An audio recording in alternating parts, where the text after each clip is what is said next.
That was definitely one of the things that was talked about, but the whole issue of emails and what happened to them, when did they get deleted, that was a big thing. Kwame Kilpatrick said on the witness stand here in federal court today that he didn't know what happened once he clicked delete on an email. He assumed it got saved somewhere. He also testified that he didn't think that the emails he wrote on his city-issued computer were a matter of public record.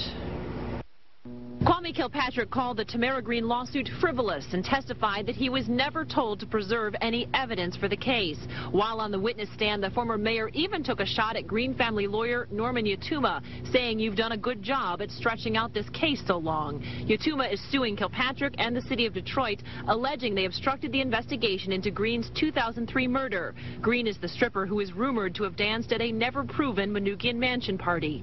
Kilpatrick testified he never sent or received any emails that discussed Tamara Green or her homicide. He also said he never knew about a February 2008 order from a federal judge to preserve emails for this case. The former head of the law department found that surprising.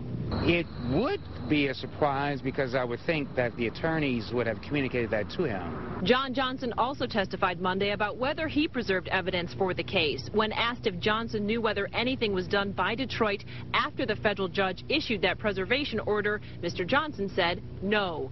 Former Corporation Counsel and current 36th District Court Judge Ruth Carter testified as well. Carter said she rarely sent emails as the head of the law department, and those she did send, she did not save, and she could not recall whether the city had an email retention policy. Here's what Yatuma had to say about today's testimony. What we learned today is that the mayor had at least some emails remaining in his inbox. Depending on which of his answers you want to settle on, you don't know if it was many or most, but you know that he had emails that remained, and you know that he had all of his emails remaining in his sent box. And for some reason that's unclear to us, the search that was done by their IT department only revealed emails dating back to 2006. There's no reason to believe why those emails shouldn't be available dating back to 2002.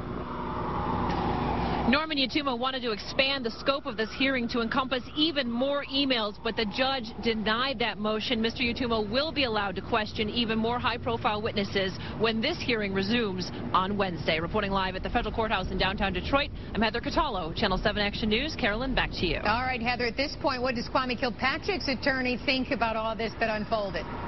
Well, Carolyn, he has maintained from the beginning that these emails that are in dispute from 2002 and 2003 have nothing to do with a lawsuit that was filed at the end of 2005, because they would have been deleted long before the lawsuit was filed. And no doubt his legal team is very pleased today that the spoliation claim, the motion to expand this to include even more emails, that's not going to happen.